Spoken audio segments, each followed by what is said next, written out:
Thank you, everyone. We're going to continue with the program. هدي هرتازخ بتخرس الديان بين هو تشمايلي لا شمايا.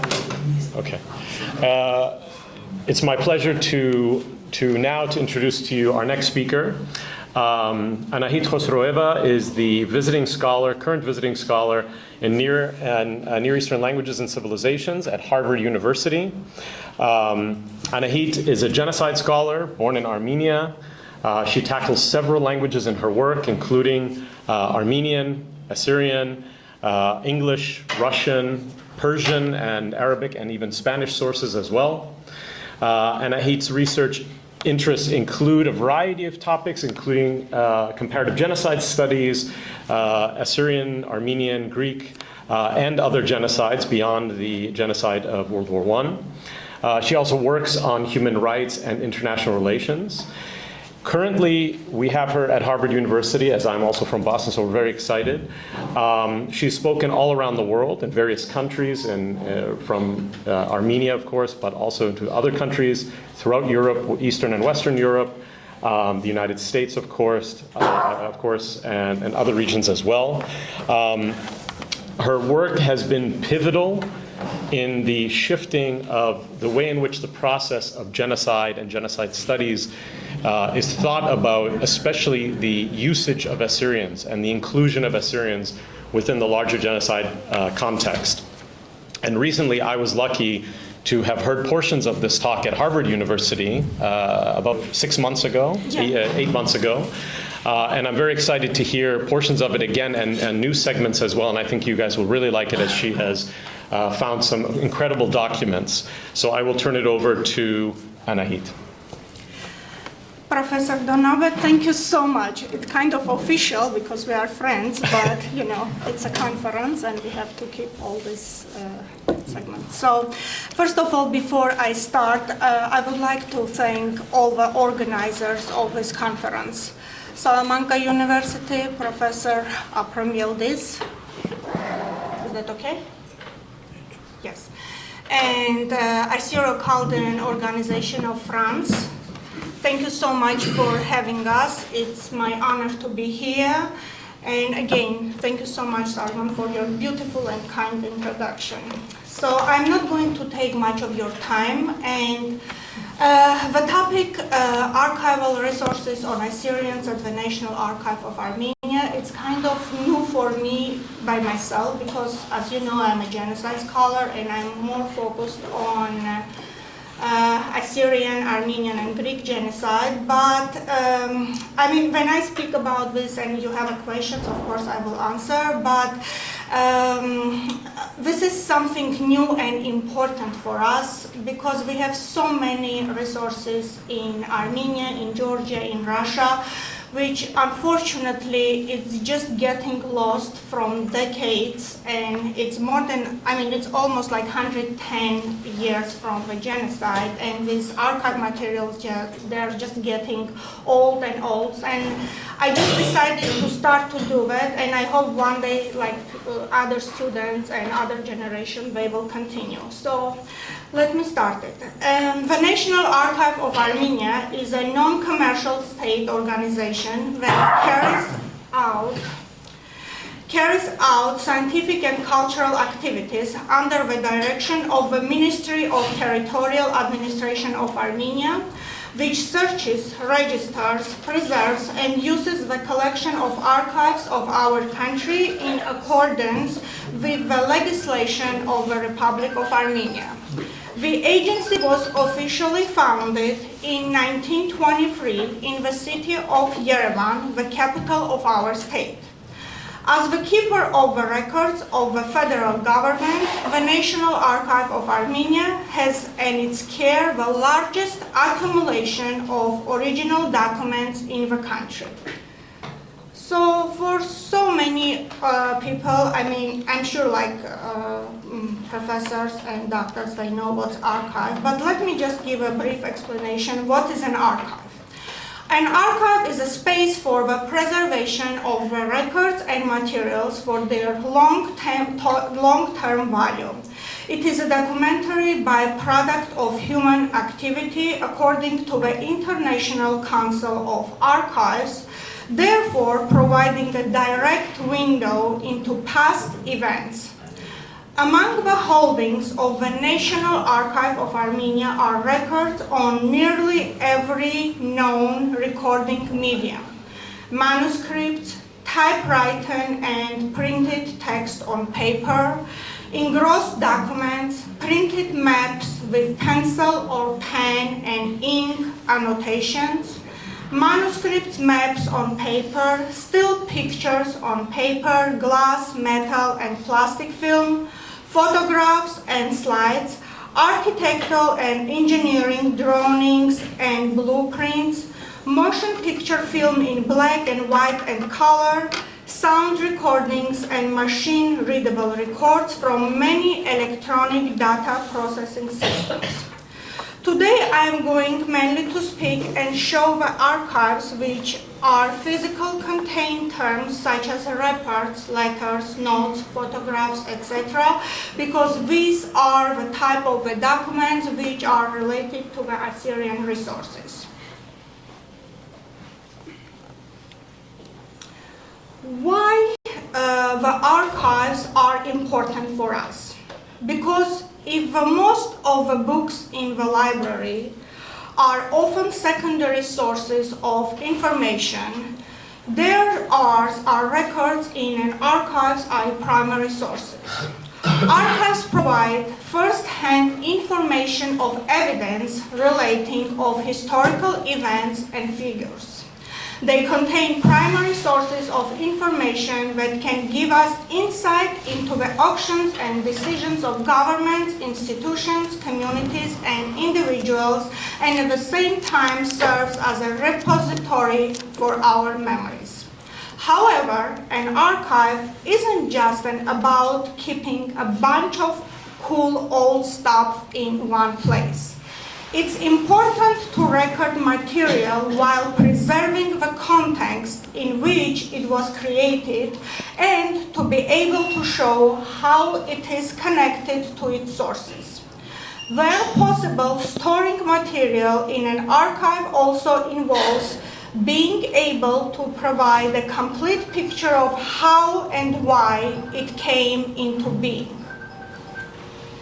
Currently, there are around 5,759 funds at the National Archive of Armenia that have been fully concentrated with 3,419,353 storage units. All documents stored in the archive are available to users, except the documents that spread information about personal and family secrets and are not sufficiently protected. This use of the documents of personal origin or parties and non-governmental organizations may be restricted by the order of the originators of those documents. Also, all the KGB, meaning secret files of Soviet Union time, they are secret and hidden documents. But today I'm planning to show you some of those documents because of being a historian and Assyrian by origin, I have an access to some of them, and which, like, with pleasure, I will show it to you. Let's see how our archive is structured. Funds collections are arranged and then described using a guide called a funding aid. Funding aids provide descriptions based on the hierarchical structure of the arrangements and can comprise several levels: funds, collections, source funds, series, sub-series, file, and item. The aim of my current presentation is briefly to introduce the Assyrian collection of resources at the National Archive of Armenia. This collection consists of Assyrian sources of documents from the beginning of the 19th century to current times, and conditionally may be divided into two parts. I'm going to come back to this. Why exactly this time? Because the Assyrian population in Armenia goes back to the Russo-Persian War of 1826-1828. In those course, some 100 Assyrian families, after the Treaty of Turkmenchai, moved from both northern Iran, Lake Urmia and Salamas district, and western Armenia, Hakkari district, to neighboring Armenia. So documents which you can see, it's a map and it's a document of the Treaty of Turkmenchai, which again comes from the National Archive of Armenia. So I start to speak about that conditionally. I divided those documents into two parts. So how I'm classifying it? There are two types of documents. Some of them, they are in Assyrian language, and some of them it's about Assyrians, but they are in Armenian, Russian, English, German, Arabic, etc., and other languages. So few hundreds of documents written in Assyrian languages and thousands of resources on Assyrians, about Assyrians, in several languages, which include these Russian, Armenian, English, and etc., etc. So now I'm going to start those, to show those documents, and you just look and we will go from there. So the next three documents which I'm going to show it to you, they're Assyrian documents on screen and are comparatively in better condition, average condition, and bad conditions. So this one is in comparatively good condition, and if you can read, so it's good. And all these documents on screen come from one font, let's say font 50, file 257. Just in this file, there are 49 documents. Each of them contains, in average, 3 to 5 pages. And because, unfortunately, shame on me, I don't read or write Assyrian, unfortunately, I cannot say what is it about. But I know that all of them, they are metric datas, and which starts from 1877 and goes till 1950 and 1960s. What does it mean? Each year contains 1 or 2, sometimes 3 files with hundreds of documents about Assyrians. Briefly saying, these metric data on Assyrians, it is all what happened to Assyrians that particular year, day by day. For example, it says how many Assyrian babies they were born that year, their gender, their names, when they were baptized, who was the priest, in which church, in which village, how many people died that year, when they were buried, everything, marriages, marriage certificates, everything for that year, they are in one file. And they're you can see the shape, how it was going. Basically, daily life with its important activities were included in these yearly journals, which in future became files and been stored at National Archive of Armenia. Okay. Thousands of resources on Assyrians in several languages, including Armenian, which I said. So I'm just going to show you type of the documents in different languages which are about Assyrians. So this document is in Armenian language, but of course it's about Assyrians. I have another one which is in Russian language. Again, you can see list of the names there, and I'm sure these are the numbers which how many people they live in the house, what kind of assets they have. And the other documents, again, it's in Russian, and it's an official document, how Assyrians who were coming from Iran and they were settling. I have another document in French, so since we are in France, and you can see it says Assyro-Chaldeans here, and yeah. Since I have been working at National Archive of Armenia almost 27, 28 years, I believe I remember only few documents written or typed on papers in English language, unfortunately, about Assyrians, but we have plenty of microfilms and tapes.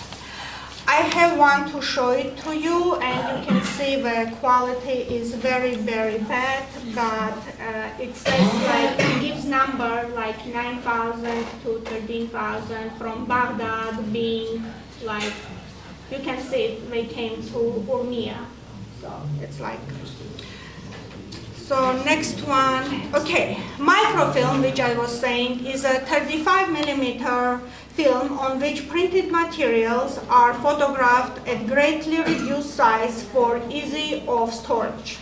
The digital lens of a microfilm reader enlarges the image, allowing you to read the contents. Microfiche is a card-made or transparent film used to store printed information in miniaturized film. The National Archive of Armenia started digitalization works in 2009. Up to now, more than 825,000 documents have been digitalized. About 1,800 funds of the National Archive of Armenia store 350 million paper documents. The general digitalization of the process enables us to preserve electronic version of original documents, limit their utilization and use of the digitalized copies, speed up the work of employees, and make it more efficient. The digitalization process at the National Archive of Armenia is carried out through two equally important processes, mapping and scanning. Mapping is a brief description of the content of a document in the form of a card, and the card includes the important of document data, place of creation, time, type, language, addressee, creator, events mentioned in the document, etc. And inclusion of a brief context and keywords, mentioned person, place, names, and other search words. Like, you can put a keyword and it will bring information what is it about.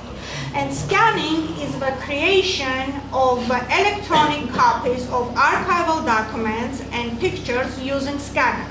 The scanned documents are attached to the card made on the same basis, font, list, case, and newspaper with the same content, so that it is possible to find the card with the content of a given document by searching for content and keywords and view its electronic copy next to it.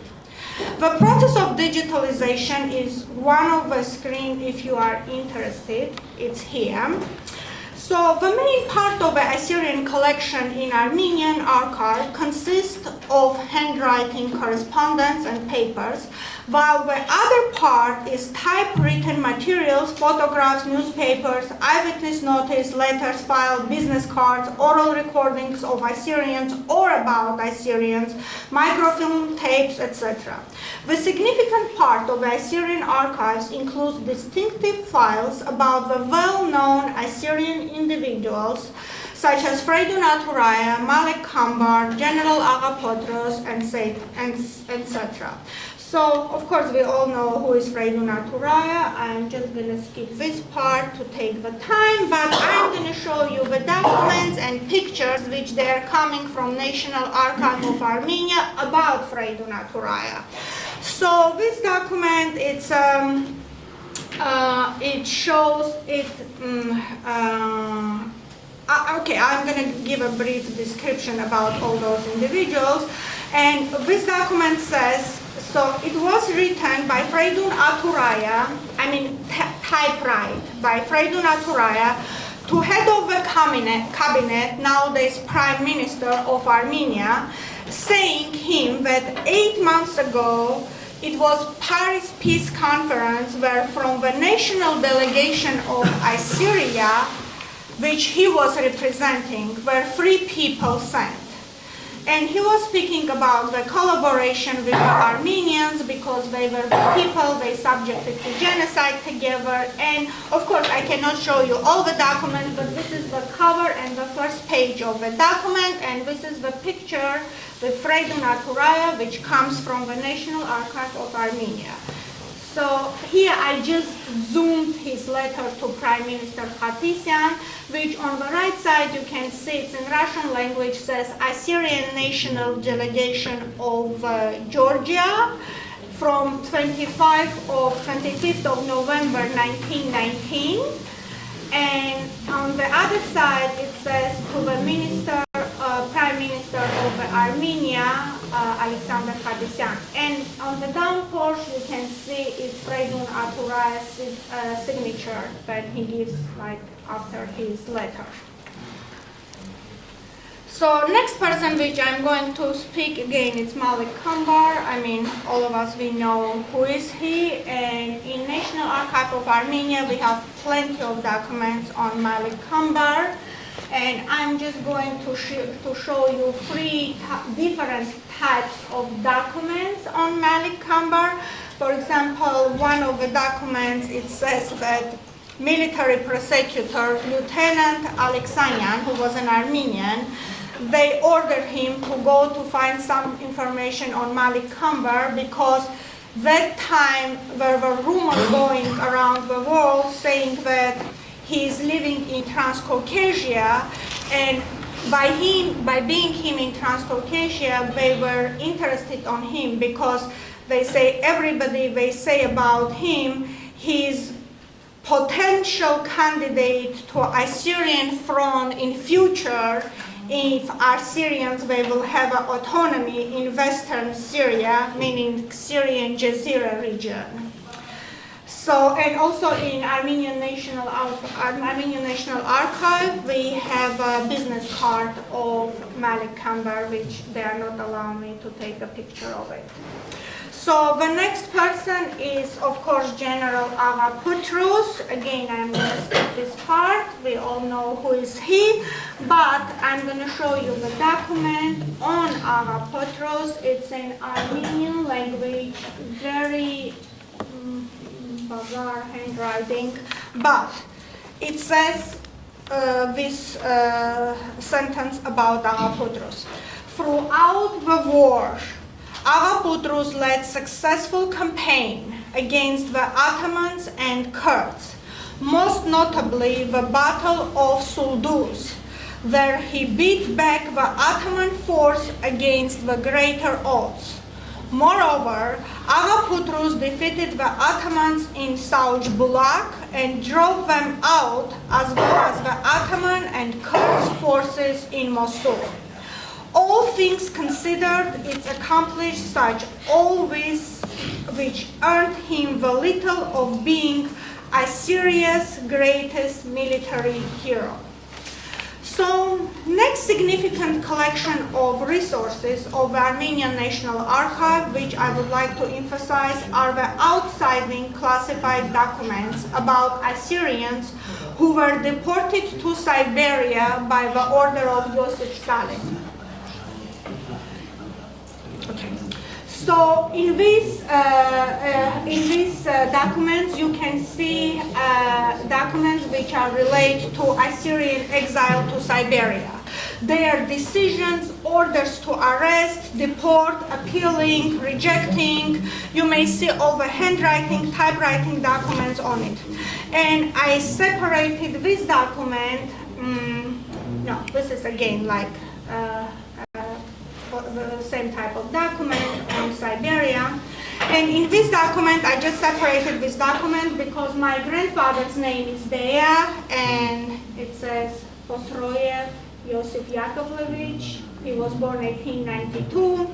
So another document, again, regarding Assyrians, it's Assyrian exile to Siberia, which comes about Assyrians by there in Russian archives, in Azerbaijani archives.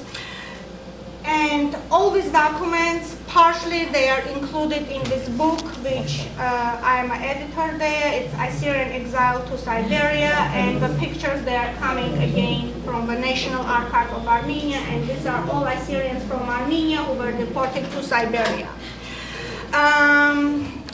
Okay, I'm just gonna skip. So here in the screen, like again, these are the documents. I just put them all together, which they're coming about Assyrians in National Archive of Armenia.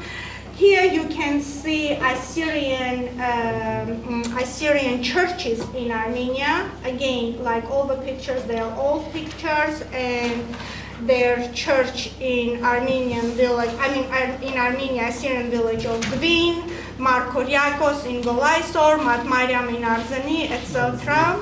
And quickly, so during my short presentation, I certainly cannot introduce the entire Assyrian catalog of the National Archive of Armenia.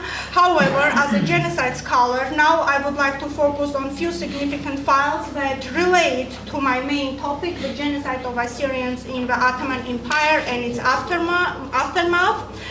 And why, for me, as an Armenian Assyrian genocide scholar, these archives are very important, because it is well-known fact that the Armenian genocide counts as the first modern genocide, which was presently understood by much of the world to have been the climax of a long history of oppression and violence for a group that had suffered for centuries as a Christian minority at the hands of the Ottoman Turks. The Assyrian genocide occurred in the same circumstances as the Armenian genocide. It was part of the same process, taking place in the same locations at the same time by the same perpetrator. There are 1,000 valuable sources on above-mentioned topic at the National Archive of Armenia, and I'm just going to go quickly, like multi-language documents describe the senseless mass killings of Assyrians in the Ottoman Empire and Iran, their deportation to this region, not only Armenia, but also Georgia and Russia, the settlement of Assyrian refugees in Armenia starting in January 1915, a list containing the names of the Assyrian refugees along with information on their place of origin, what they left behind, including properties, agricultural lands, domestic animals, etc. That's why all these documents, they are very important, and of course I cannot show you all of them. I'm just gonna go very quickly because time is running. So massacres of Assyrians and Armenians in Van and Iran. Another list of Assyrian refugees who escaped massacres in March 1915 in Russian language. List of Assyrian refugees, aid provided by Armenian government, again like in Russian, Armenian languages. Refugees who arrived in February 3rd and May 19 to 12, 1915, and again like there are like family members' names here. These sources are in Assyrian language, again, about that. Again, sources in Assyrian language. List of Assyrian refugees in Armenia, which Armenian government gave them aid. Again, like Assyrian documents. I have a genocide survivor story. I don't know, can I speak about it or shall I skip it? So if you are interested, yeah, I will go. Again, list of Assyrian refugees from Iran. Okay, letters. There are a lot of letters of Armenian religious leaders asking to provide shelter to the Assyrian refugees. And yeah, I'm going to speak about this quickly. I'm just going to jump to the 1919, and this is a list of the candidates of the Assyrian National Council from the election of the Armenian Parliament in 1919. It gives three names: Vasily Vladimir Nikolaevich, he was a teacher; Yosif Abravam Pavlovich, he was an official; Isaev Yefrem Bogdanovich, he was a police investigator. And quickly allow me to jump to current times and in few words just describe what kind of services at the National Archive of Armenia they are providing. They are legal and social inquiries. We have also inquiries about the properties, and we have genealogical and biographical inquiries, include information on civil status acts, registration, birth, death, marriage and divorce certification, creating a genealogical references based on documents stored in the National Archive of Armenia. Certainly among all these documents there are plenty of Assyrian documents, and what is the significance of the study of the Assyrian resources of the National Archive of Armenia and its digitalization for future preservation of our national heritage. I mean, quickly, I am just going to say that, you know, we have to prevent and preserve, preserve them and make sure they are not getting lost, and to do some work. And I just want to show you that we have a prototype of to work with Armenian government, and in the picture, this is the last part, you can see that Marava, he came to Armenia in 2022 in October, and he visited the Matenadaran, which is a manuscript place for preserving, manuscript. It's a big institution, and we have an Assyrian Syriac manuscripts there, and so you can see it's a director of Matenadaran. He shows all the documents which they preserved. So, and in conclusion, I just want to say that the Assyrian resources at the National Archive of Armenia contain a major information about our history and deserve to be preserved and digitalized for our future generation to keep our heritage alive. Thank you so much. Thank you for listening.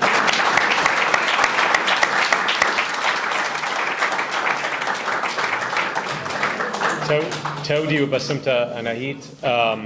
Could we ask at least one or two quick, if they're quick questions? So you said they're digitized, but are you aware of anyone who's done any research on them, like published them?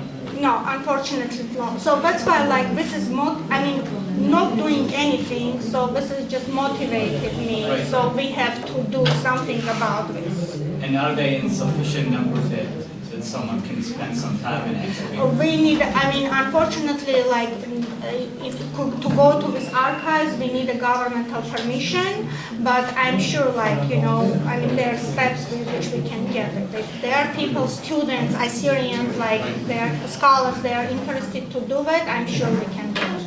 Thank you. Thank you so much. Also, just Anahit, I want to ask this.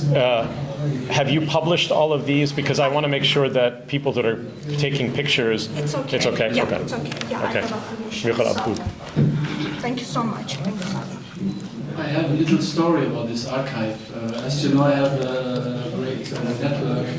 I received one day only one image. It says كتاب ترنيمات عربية تركية سريانية تصنيف المعلم حنا جرجس شقي.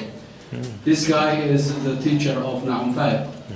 And on this image there are some scriptures in Armenian. I can't read Armenian. And this book was from August 1911. So I contacted Susanna Emanuel. She is the mother of Lolita, you know Lolita, in Sydney. And she worked in Armenia in this institution. And she said there is a reference to this archive. And at the end, I received this book. There are around 400 pages. Yes, written in Gashuni, Turkish, Arabic, and Syrian. Interestingly, I never found any other sources, only in the Armenian archive. And the question is maybe like the Dr. Serban, do we have a chance to search online what they have? No, Not online, no, not at this moment. Yeah, it's just getting digitalized. Yes, and again, like they contacted me. They said if there are people who are interested to do that, we are more than happy, more than be glad to help. But we cannot, because as I said, we have more than 1 million documents sitting there. Yeah, 3 million documents just sitting there. Part of the reason that Anahit is at Harvard is that there is this missing section of work on Assyrians, especially in the documents in Armenia. So that's been her focus the whole time. So if we had more people to do that, I'm sure it would be helpful to her. Is there any other short question? I was going to say, because the technology, we have the technology that can actually search these documents as of like today, in Russian at least. Yeah, Maybe in I would Russia. venture to say yes. So potentially, if they're available online, if there's a permission to do it, so they can search it, like a real-time text search based on images. So they don't need to be transcribed. Yeah. For this, I think, as Anahit was saying, I think most of them are still in the process of the digitization. Yeah, whatever is, Armenians, yeah, but we don't have right now Assyrian archives, which, they are digitalized, but they are not, online. Available. You cannot. So that's why sure. they need my help, your help. So this is one of the reasons, I was thinking maybe some students, they can be interested and they will come, they will help. We need students. Students. Yeah. Yeah. As we come to the end of this talk, thank you all very, very much, Basam Taraba, Anahit, for this wonderful talk.